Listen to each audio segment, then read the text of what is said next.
Last time बेटा हमने pipeline की बात की थी और उसमें हमने देखा था कि एक ऐसा तरीकाकार जिसमें जो प्रोसेसर की डिफरेंट स्टेजेस हैं उन पे कोई इंस्ट्रक्शन, एक इंस्ट्रक्शन जब अपना काम कंप्लीट कर लेती है तो वो नेक्स्ट स्टेज पे चली जाती है और पीछे से दूसरी इंस्ट्रक्शन जो है वो पहली स्टेज के ऊपर आ जाती है और इस तरीके से प्रोग्राम के अंदर तमाम की तमाम instructions one by one different stages पे आती रहती हैं। तो ये जो तरीकाकार है ये पाइपलाइनिंग कहलाता है। ठीक है। अच्छा, तो नेक्स्ट जो आज का हमारा टॉपिक है that is pipeline hazard. Pipeline hazard क्या है? बेटा देखें,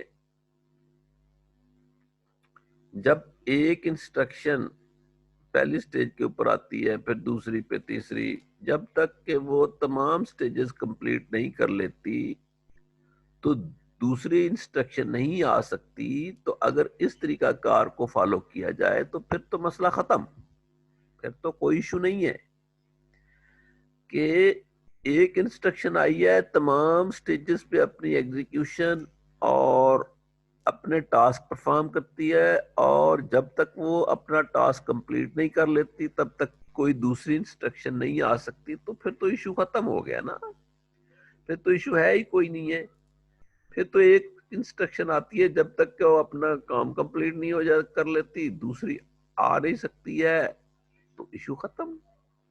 लेकिन हमने परफॉर्मेंस बढ़ानी है तो इस पर्पस के लिए हमने कहा कि बाकी स्टेजेस पे कोई काम नहीं हो रहा तो लिहाजा तमाम स्टेजेस के ऊपर काम होना चाहिए।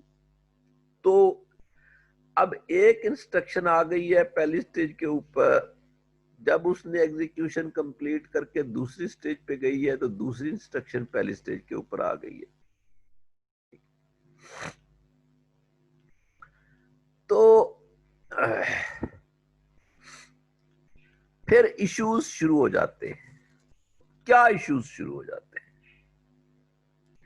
इश्यू ये शुरू हो जाता है बेटा, देखें कि पहली इंस्ट्रक्शन पहली स्टेज, फिर दूसरी, फिर तीसरी, फिर चौथी पे आई, तो उससे प्रीवियस जो इंस्ट्रक्शन है वो भी उसी को फॉलो करते हुए पहले दूसरी स्टेजेस पे जा रही है।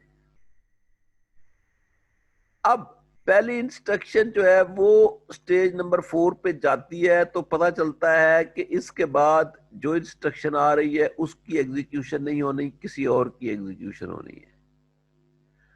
जब पता चला कि कोई इंस्ट्रक्शन जो है वो रिक्वायर्ड नहीं है, कोई दूसरी इंस्ट्रक्शन रिक्वायर्ड है, तो उस वक्त तक दूसरी वो जो रिक्वायर्ड नहीं थी वो पहली 2 स्टेजेस क्रॉस कर चुकी है, वो पाइपलाइन के अंदर घुस चुकी है, तो प्रॉब्लम क्रिएट हो गया ना।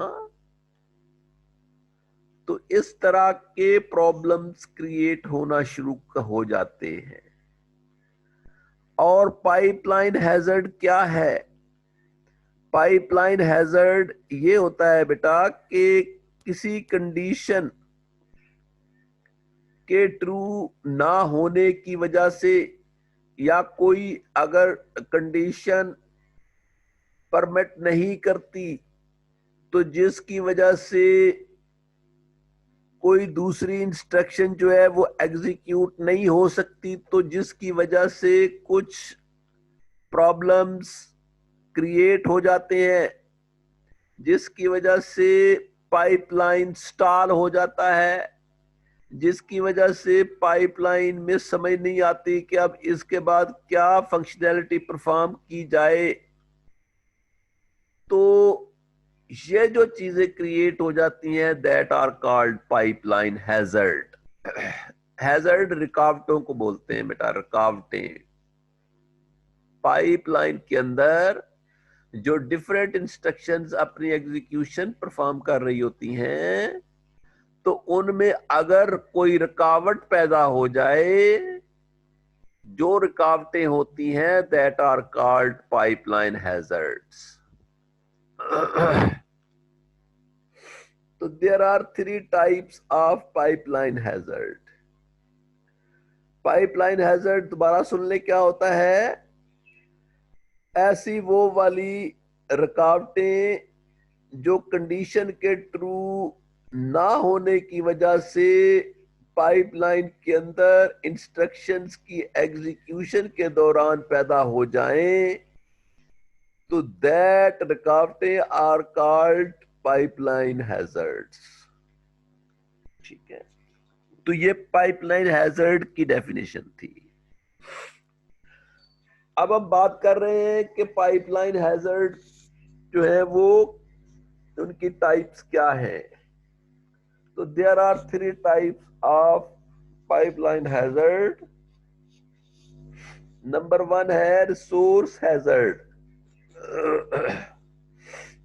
पाइपलाइन के अंदर ऐसी रुकावटें जो उस वक्त पैदा हो जाती हैं जब रिसोर्सेज अवेलेबल नहीं होते, या रिसोर्स जो है किसी एक इंस्ट्रक्शन ने ऑक्यूपाई किया हुआ है अपनी एग्जीक्यूशन परफॉर्म करने के लिए, और उसी दौरान वही रिसोर्स किसी दूसरी इंस्ट्रक्शन को रिक्वायर्ड हो जाता है, तो इसकी वजह से एक रुकावट पैदा हो गई है दूसरी इंस्ट्रक्शन को अपनी एग्जीक्यूशन परफॉर्म करने के लिए।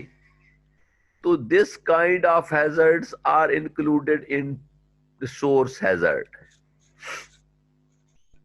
ठीक है बेटा, रिसोर्स हैजर्ड जो है दोबारा सुन ले क्या होता है कि ऐसी रुकावट पाइपलाइन के अंदर जो उस वक्त पैदा हो जाती है जब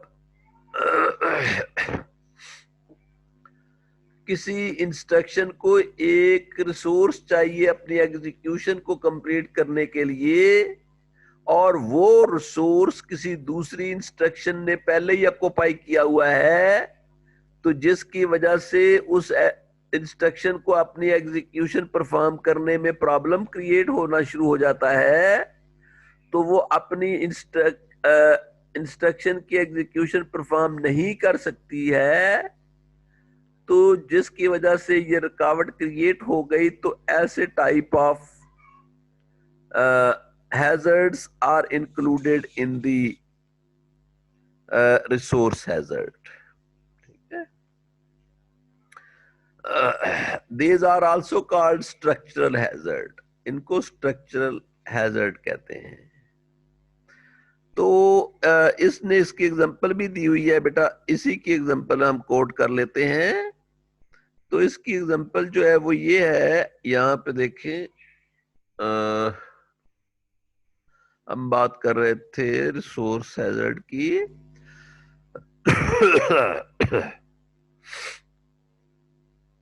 तो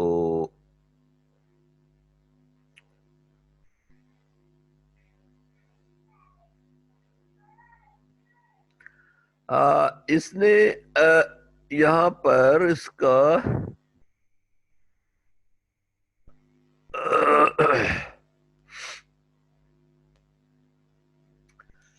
एग्जांपल दिया है कि मेमोरी जो है वो पहले ऑक्यूपाई हुई है, एक इंस्ट्रक्शन जो है उसने मेमोरी ऑक्यूपाई की हुई है और दूसरी को भी मेमोरी चाहिए, जबकि वो मेमोरी तो यूज हो रही थी पहली इंस्ट्रक्शन के लिए, तो दूसरी के लिए उस वक्त तक अवेलेबल नहीं हो सकती जब तक पहली उस मेमोरी स्लॉट को यूज ना कर ले।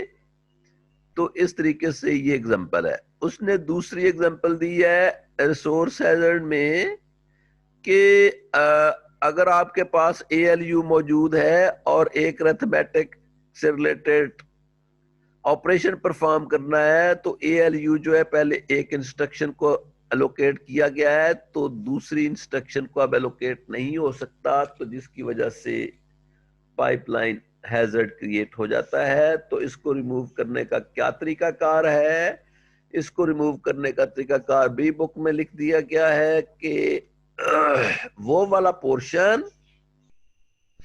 ऑफ इंस्ट्रक्शंस जिसमें रिसोर्स हैजर्ड क्रिएट होने का चांस होता है, तो वहां पर इंस्ट्रक्शंस अपनी एग्जीक्यूशन पैरेलल परफॉर्म नहीं करती बल्कि इन सीरियल परफॉर्म करती हैं, जिससे ये प्रॉब्लम सॉल्व हो जाता है।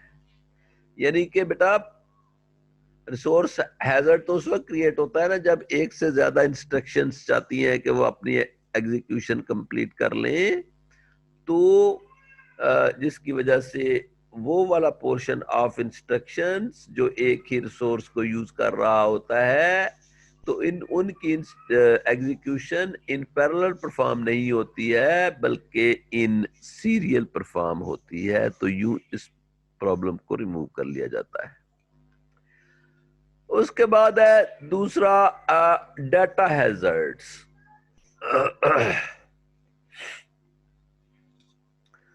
ऐसा वो प्रॉब्लम जो उस वक्त क्रिएट हो जाता है जब एक इंस्ट्रक्शन ने अभी अपनी एग्जीक्यूशन कंप्लीट नहीं की होती और दूसरी इंस्ट्रक्शन उसका रिजल्ट भी यूज करना चाह रही होती है, तो जिसकी वजह से डेटा जो है उसमें प्रॉब्लम आ जाता है।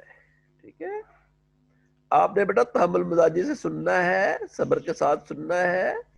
ठीक है, मैं बड़ा आहिस्ता आहिस्ता चीजों को समझाने की कोशिश कर रहा हूं ताकि आपके लिए कोई प्रॉब्लम ना आए। कि फॉर एग्जाम्पल एक इंस्ट्रक्शन है, उसमें दो वैल्यूज को ऐड करके तो रिजल्ट में स्टोर किया जा रहा है, और उससे पीछे ही दूसरी इंस्ट्रक्शन है जिसमें रिजल्ट और कोई दूसरी वैल्यू को ऐड किया जा रहा है। अभी तक रिजल्ट का कैलकुलेशन हो के रिजल्ट तो आया नहीं था। ठीक है, रिजल्ट के वेरिएबल में अभी कैलकुलेट हो के एडिशन का प्रोसेस आया नहीं था कि दूसरी इंस्ट्रक्शन ने रिजल्ट को यूज भी कर लिया। तो आप सोचें कि रिजल्ट कैलकुलेट होके आएगा तो फिर उसको कोई दूसरी इंस्ट्रक्शन यूज कर सकती है ना, अदरवाइज तो रिजल्ट्स रॉन्ग हो जाएंगे। लेकिन दूसरी इंस्ट्रक्शन पहली इंस्ट्रक्शन के कंप्लीट होने का इंतजार नहीं करती कि पहली इंस्ट्रक्शन कंप्लीट होके तो रिजल्ट के अंदर सही वाली वैल्यू आ जाए तो तब उस वैल्यू को यूज किया जाए। वो उससे पहले ही उसका रिजल्ट जो है उस वैल्यू को यूज कर लेता है, तो जिसकी वजह से रॉन्ग रिजल्ट्स प्रोड्यूस हो जाते हैं और एक हैजर्ड क्रिएट हो जाता है। इस किस्म के हैजर्ड जो डाटा के गलत होने की वजह से प्रोड्यूस हो जाते हैं, तो ऐसे type of hazards include in the data hazards. और तीन टाइप्स है डाटा हैजर्ड की। There are 3 types of data hazard. तो हम डाटा हैजर्ड की तीन जो टाइप्स हैं उनको देख लेते हैं। पहला है read after right. Read after right, ये जो तरीकाकार है ऐसा है जो मैंने अभी आपको बताया है, जो अभी मैंने आपको समझाने की कोशिश की थी ना, तो एग्जांपल दी है। ये जो है ये रीड आफ्टर राइट कहलाता है। रीड आफ्टर राइट ऐसा हैजर्ड, दोबारा सुन लेंगे, जो उस वक्त प्रोड्यूस हो जाता है जब अभी तक रिजल्ट राइट नहीं किया गया तो पहले ही रीड कर ली जाती है वैल्यू, तो जिसकी वजह से प्रॉब्लम क्रिएट हो जाता है। तो ये जो हैजर्ड है ये रीड आफ्टर राइट कहलाता है। तो इसका सलूशन क्या है कि जब तक पहली इंस्ट्रक्शन रिजल्ट अपनी एग्जीक्यूशन कंप्लीट ना कर ले तो उस वक्त तक दूसरी इंस्ट्रक्शन रुकी रहे, वो अपनी एग्जीक्यूशन को कंप्लीट ना करे, तो तब इस हैजर्ड को हम खत्म कर सकते हैं। ठीक है, दोबारा सुन लेंगे बेटा। डाटा हैजर्ड में पहली टाइप है रीड आफ्टर राइट, जो कि अल्फाज से जाहिर है रीड आफ्टर राइट के पहले राइट करने का प्रोसेस कंप्लीट कर ले एक इंस्ट्रक्शन, और फिर दूसरी इंस्ट्रक्शन रीड करने का प्रोसेस स्टार्ट करे। तो ये जो हैजर्ड है ये रीड आफ्टर राइट कहलाता है। उसके बाद है राइट आफ्टर रीड। इसको बेटा आपने समझने की कोशिश करनी है। राइट आफ्टर रीड, तो ये उससे उलट है। ठीक है, ये क्या होता है?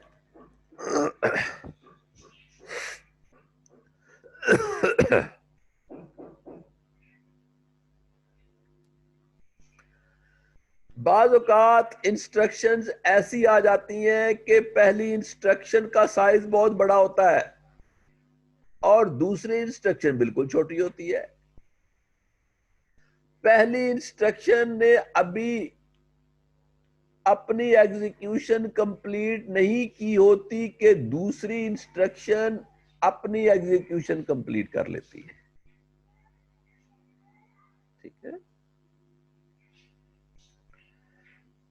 तो राइट आफ्टर रीड का मतलब है कि जो दूसरी इंस्ट्रक्शन थी वो चूंकि पहले अपनी एग्जीक्यूशन कंप्लीट कर चुकी, लिहाजा उसको दूसरी इंस्ट्रक्शन को अपनी एग्जीक्यूशन पहले कंप्लीट नहीं करनी चाहिए थी। लेकिन दूसरी इंस्ट्रक्शन का साइज ही बहुत छोटा है, उसमें कुछ खास परफॉर्म करने के लिए कहा गया ही नहीं है, जबकि पहली इंस्ट्रक्शन बड़ी कॉम्प्लेक्स थी, तो उसको तो टाइम लगेगा सारे स्टेजेस से गुजरते हुए, फिर उसने अपनी एग्जीक्यूशन कंप्लीट करनी है। जबकि दूसरी इंस्ट्रक्शन में कुछ खास था ही नहीं, सिर्फ यही लिखा हुआ है कि प्रिंट है, प्रिंट ए। अब प्रिंट ए तो कुछ भी नहीं है ना, ए कोई वेरिएबल है, उसकी वैल्यू को स्क्रीन के ऊपर प्रिंट करना है। अब वो तो लंबी कैलकुलेशंस नहीं करेगा, ना ही उसको एड्रेसेस कैलकुलेट करने की जरूरत पड़ेगी, ना ही उसको कैलकुलेशंस वो परफॉर्म करेगी, तो जिसकी वजह से वो अपनी एग्जीक्यूशन पहले कंप्लीट कर लेती है, जिसकी वजह से प्रॉब्लम अक्कर हो जाता है। तो इस प्रॉब्लम को राइट आफ्टर रीड कहते हैं कि उस वक्त तक राइट ना करे, दूसरी इंस्ट्रक्शन अपना प्रोसेस कंप्लीट ना करे जब तक कि पहली इंस्ट्रक्शन अपनी एक्टिविटी कंप्लीट नहीं कर लेती। तो ये जो तरीकाकार है ये राइट आफ्टर रीड कहलाता है। उसके बाद है राइट आफ्टर राइट। ठीक है, ये ट्रू डिपेंडेंसी, इसको आउटपुट डिपेंडेंसी कहते हैं। Two instructions both write to the same location, a hazard occur if the write operation take place in the reverse order of the intended sequence। अगर उलट तरीके से राइट रिजल्ट्स होना शुरू हो जाए तो उसकी वजह से जो प्रॉब्लम अक्कर हो जाता है, तो उसको आप राइट आफ्टर राइट कहते हैं। तो इस प्रॉब्लम को सॉल्व करने के लिए क्या तरीकाकार है कि एक सीक्वेंस में तमाम की तमाम इंस्ट्रक्शंस अपनी अपनी एग्जीक्यूशन कंप्लीट करें।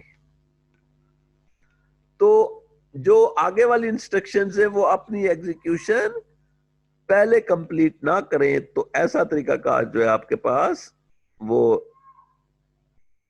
राइट आफ्टर राइट कहलाता है। उसके बाद है बेटा कंट्रोल हैजर्ड। हमने बात की थी टाइप्स ऑफ हैजर्ड की, तो पहली थी आपके पास रिसोर्स हैजर्ड, दूसरी डाटा हैजर्ड, तीसरी है कंट्रोल हैजर्ड। ऐसे वो रुकावटें जो उस वक्त प्रोड्यूस हो जाती हैं, ऐसे प्रॉब्लम्स जो उस वक्त क्रिएट हो जाते हैं जब इंस्ट्रक्शंस के अंदर कोई ब्रांचेस वगैरह हों, यानी कि स्टेटमेंट लगी हुई है कि if A is greater than B then ये एक्टिविटी परफॉर्म कर दो, अदरवाइज कोई दूसरी एक्टिविटी परफॉर्म करनी है। तो जब इस बात का डिसीजन होता है कि ये इंस्ट्रक्शन परफॉर्म हो कि ना हो, उस वक्त तक पहली इंस्ट्रक्शन जो है वो पाइपलाइन के अंदर घुस जाती है, जिसकी वजह से प्रॉब्लम अक्कर हो जाता है। दोबारा सुनेंगे कि ऐसे प्रॉब्लम जो ब्रांचेस की वजह से क्रिएट हो जाएं, किस ब्रांचेस की वजह से कि कौन सी एक्टिविटी पहले परफॉर्म